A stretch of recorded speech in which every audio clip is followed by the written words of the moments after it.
The international break is thankfully over, and whilst it was packed with thrillers from the Villas players such as McGinn, Mings, Watkins, Coutinho, Bailey, it's good to be back focusing on another episode of Talk of the Trinity.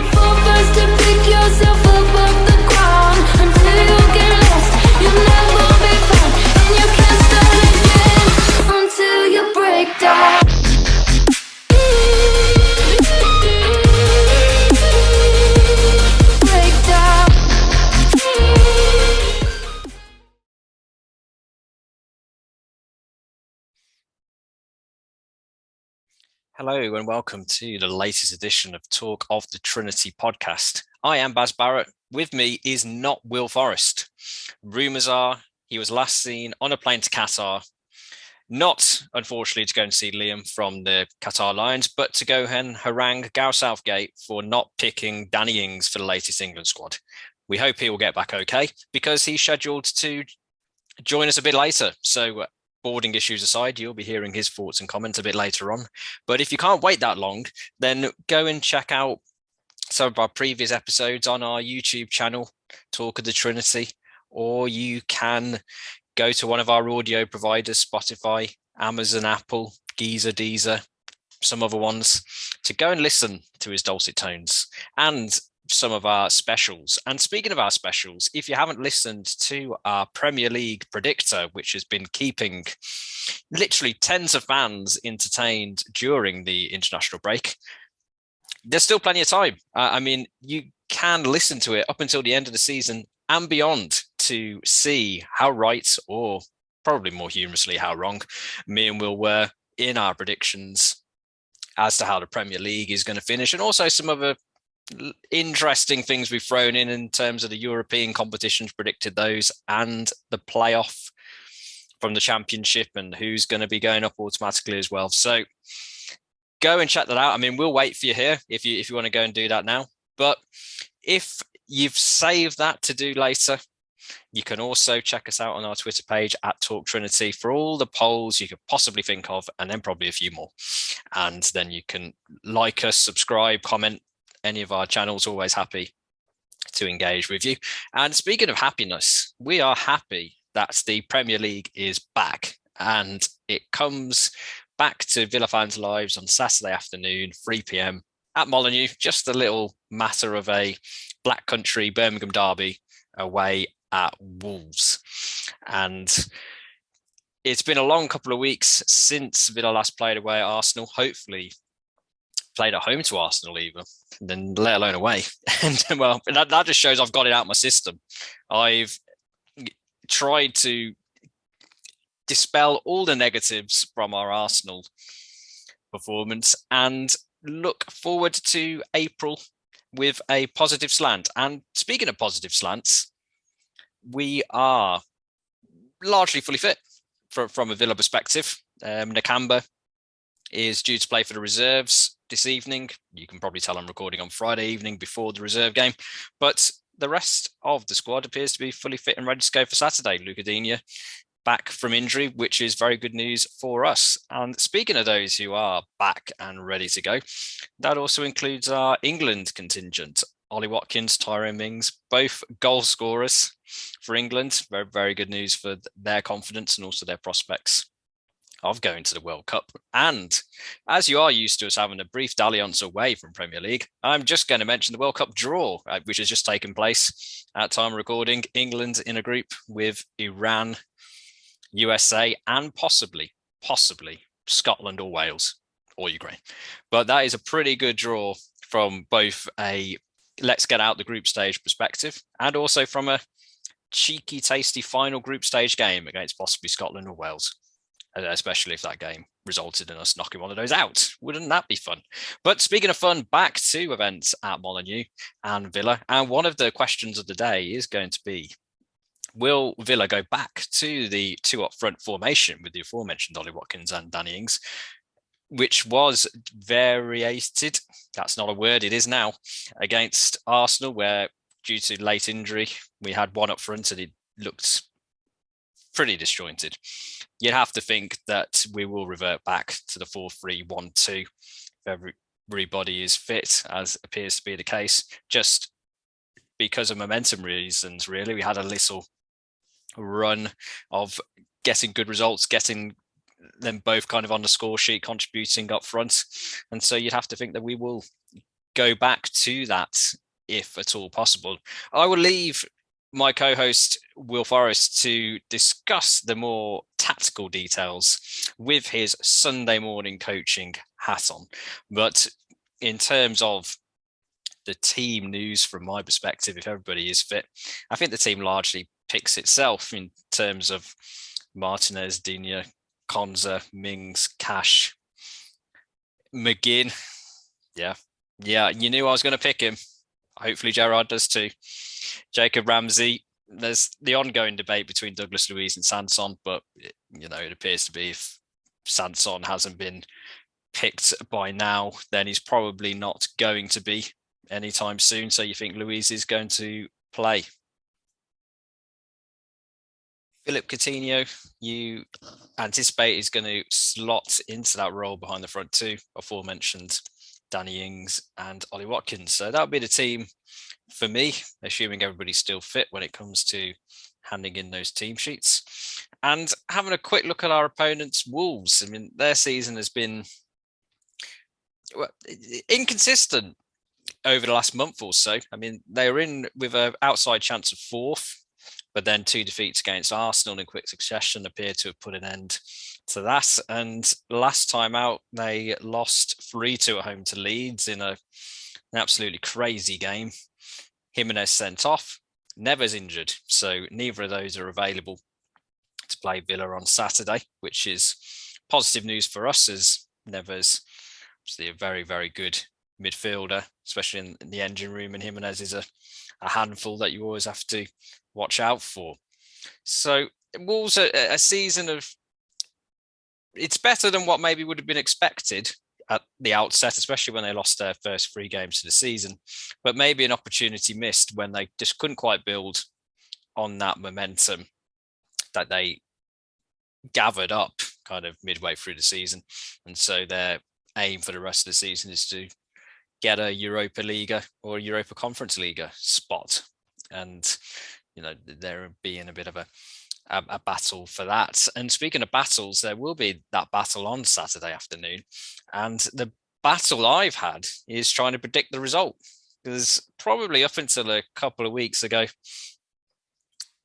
probably would have gone for Wolves, if I'm being honest, that narrow home win.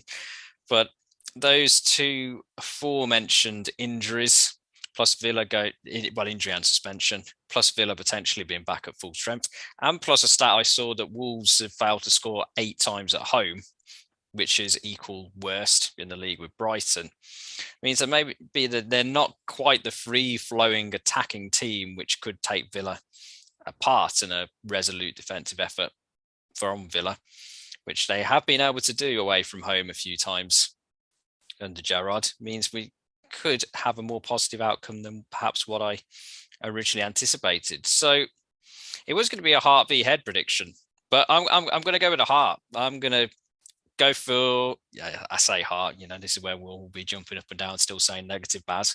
I'm going to go for a draw. And I tossed up between 0-0 and 1-1, especially when I saw that stat about Wolves not scoring at home. But I'm going to go for a score draw. I'm going to go for 1-1.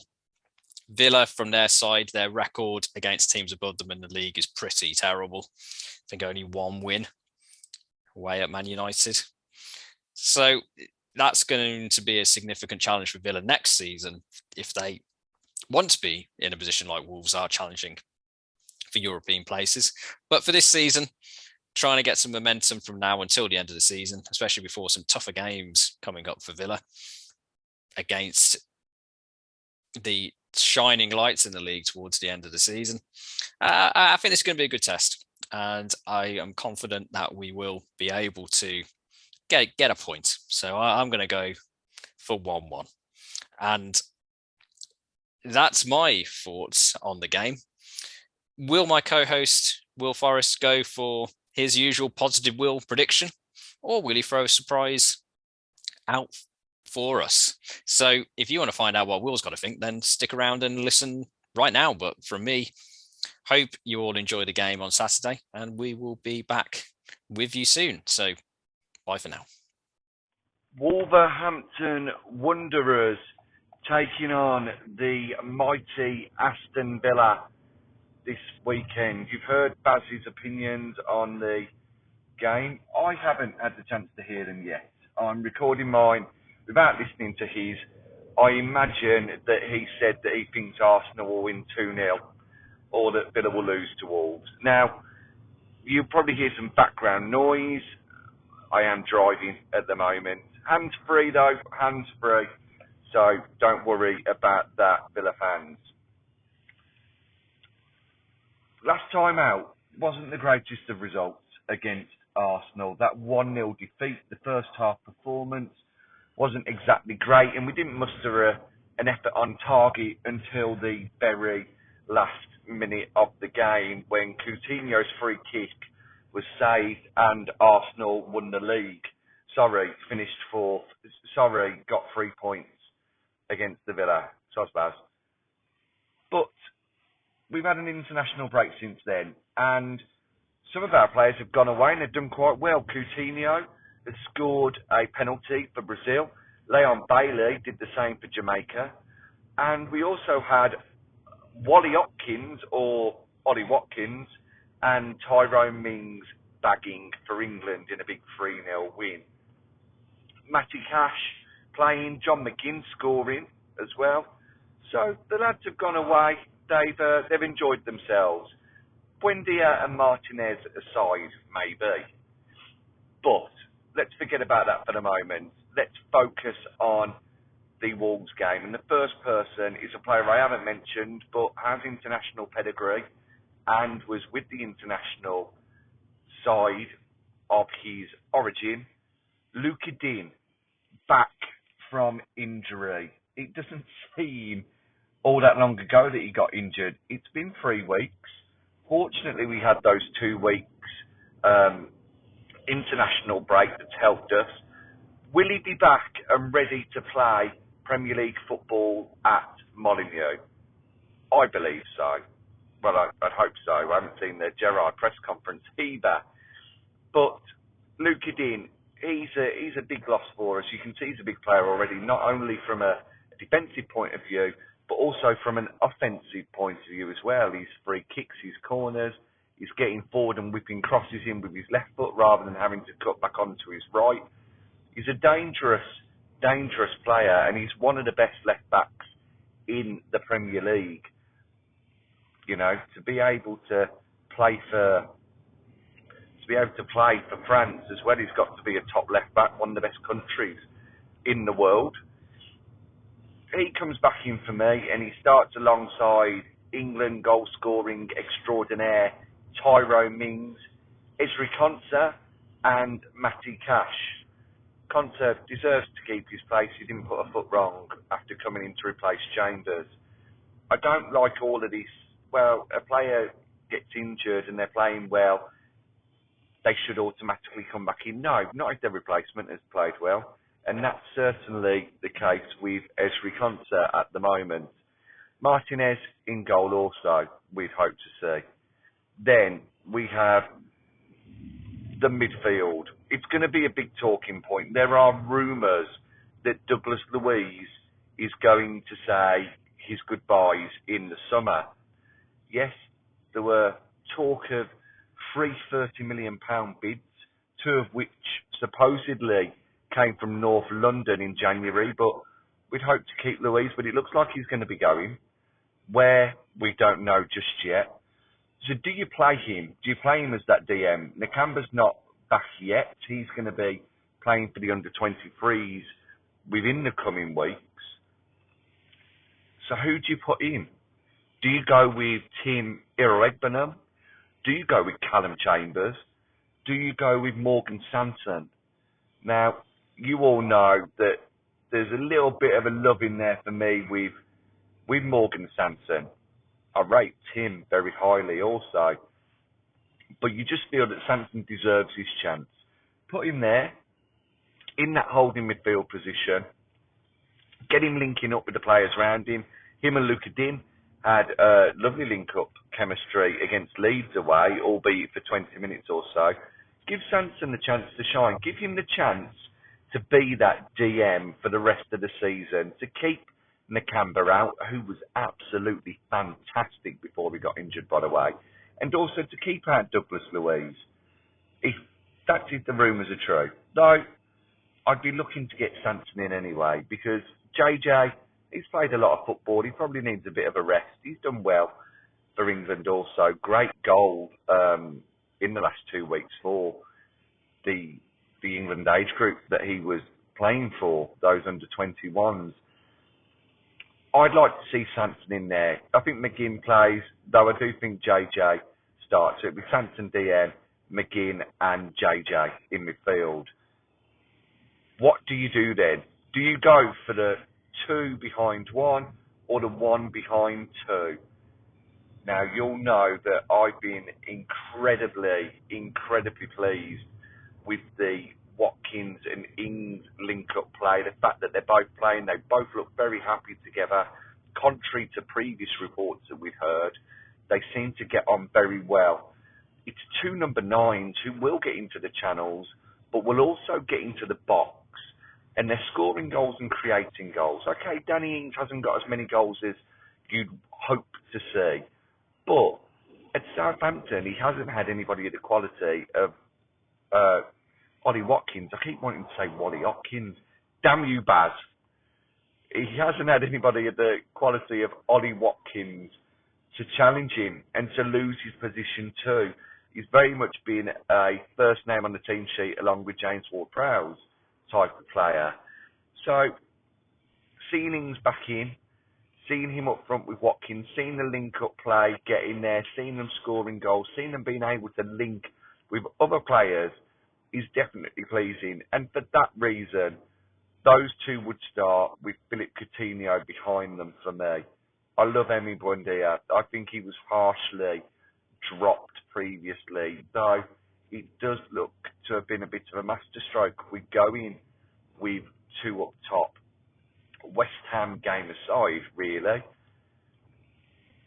I think coming into this Wolves game, we look at Wolves as a team and they've had a remarkable season. Have they been the best team of the season? Have they been the team of the season? You could argue for them. You'd have to have a listen to our Premier League predictions podcast to see who else we mentioned have had great seasons unexpectedly. But Wolves, fantastic. Well, after we spoke to, or when we spoke to the 77 Club's Harry on our previous podcast before the home game, he mentioned that they were playing very well. They just needed to find a win. And they found wins now. They're right up there at the top of the table. And they did very well to win against us. But they kept going till the end. They had that 100% desire and effort. We're going to have 100% desire and effort to beat them this weekend. I think coming away with a point would be a good result as well, because, as I say, they've done brilliantly. Wolves have got to be one of those teams that are top 7 now, really, within the league. You'd look at them as one of the top 7. That's where we aspire to be. We need to be taking over the likes of Wolves, trying to battle against West Ham, Man United, Arsenal, Tottenham. These teams are there for the taking, and we've got the money to come and smash them and to finish. I don't mean smash them in matches this season, but to finish above them and to challenge for those European places, and hopefully we will do next year. However, we're looking at this weekend, and regrettably, I do think it's all going to come a little bit too early for us, and I can see Wolves getting a 2-1 win.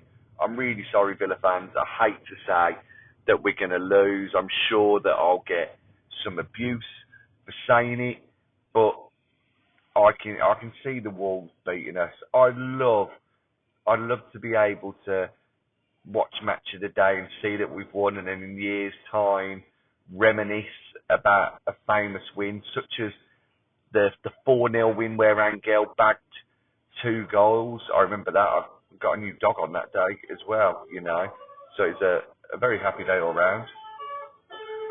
Some beautiful horns for you there from one of the passing by bands. Yeah, well, lovely. He obviously thinks that was a great day as well. Not only because I got a dog, but because the Villa won.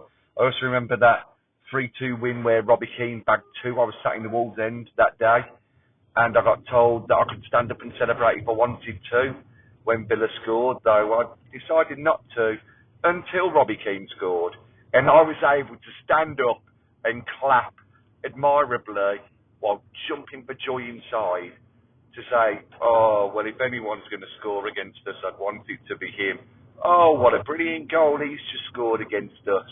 I'm not us. I'm the Villa. Anyway, I do think the Wolves are going to win 2-1, though I can see us doing very well for the rest of the season. I know Baz thinks we've got a lot of top teams to play against, and yes, on paper we have, but there is no reason why we can't get results. I just don't think we will this weekend get the result that we want. Anyway, as I'm sure Baz has already said, thank you for joining us. Thank you for watching us on YouTube.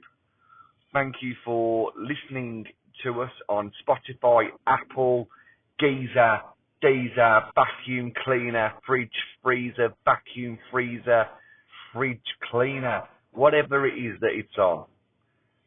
We do very much appreciate it. If you're watching us on YouTube, there are a lot of people who are that haven't subscribed.